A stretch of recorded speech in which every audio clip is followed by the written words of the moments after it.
নামাজে সালাম ফিরিয়ে মা বোনেরা আল্লাহর তিনটি নাম 7 বার পড়ুন, আপনার রিজিকে কোনো অভাব হবে না। আল্লাহ পাক রব্বুল আলামিন আপনাকে সম্পদশালী বানিয়ে দিবেন।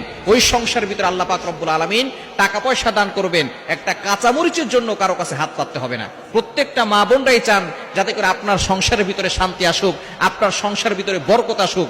তবে আল্লাহ তাআলার গুণবাচক নাম পড়ে যদি দোয়া করা হয়, এই দোয়া কিন্তু আল্লাহ কবুল করেন, এটা আমরা অনেকেই জানি না। পবিত্র কুরআনুল কারীম খুলেন, আল্লাহ নিজে বলে দিয়েছেন 9 নম্বর পারা 13 নম্বর পৃষ্ঠার 4 নম্বর লাইন সূরা আরাফের 180 নম্বর আয়াতে আল্লাহ বলছেন, ওয়ালিল্লাহিল আসমাউল হুসনা ফাদউহু বিহা। আল্লাহ তাআলার গুণবাচক কিছু নাম রয়েছে, এই নাম পড়ে দোয়া করলে আল্লাহ পাক রব্বুল আলামিন সাথে সাথে সেই দোয়াগুলো কবুল করে নেন। সুতরাং আমরা এই গুণবাচক নামের ভিতরে 3টি গুণবাচক নাম রয়েছে। নাম্বার 1, 1 নাম্বার হচ্ছে ইয়া রাজ্জাকু। আপনি নামাজে সালাম ফিরানোর পরেই এই নামটা 7 বার পড়বেন, ইয়া রাজ্জাকু, অর্থাৎ হে রিজিক দাতা, যিনি আমাদেরকে রিজিক দেন। এটা 7 বার পড়লে আল্লাহ পাক রব্বুল আলামিন আপনার রিজিকের ভিতরে বরকত দিয়ে দিবেন।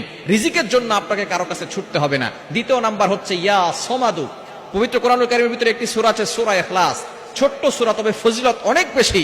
এই সূরা ইখলাস, তার ভিতরে একটা অক্ষর শব্দ রয়েছে আল্লাহ তাআলার একটি গোপন নাম, সেটা হচ্ছে কুল হুয়াল্লাহু আহাদ আল্লাহুস সামাদ।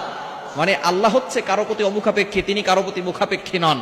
এই ইয়া সমাদু, এটা যদি আপনি পড়তে পারেন, আল্লাহ পাক রব্বুল আলামিন আপনাকে কারো প্রতি মুখাপেক্ষী বানাবেন না। আপনি আল্লাহ পাক রব্বুল আলামিনের রহমতে, আল্লাহ পাক রব্বুল আলামিনের দয়ায় দুনিয়াতে ভালো থাকতে পারবেন। 3 নাম্বার হচ্ছে ইয়া মুজিবু, এটা 7 বার পড়বেন, তাহলে আল্লাহ পাক রব্বুল আলামিন আপনার দোয়াগুলো কবুল করবেন। মুজিবু মানে হচ্ছে হে দোয়া কবুলকারী। সুতরাং আপনি এই 3টি আল্লাহ তাআলার গুণবাচক নাম, ইয়া রাজ্জাকু, ইয়া সমাদু, ইয়া মুজিবু, নামাজের পরে সালাম ফিরিয়ে অন্যান্য আমল করার পাশাপাশি আমলটা 7 বার করে এই নামগুলো পড়বেন।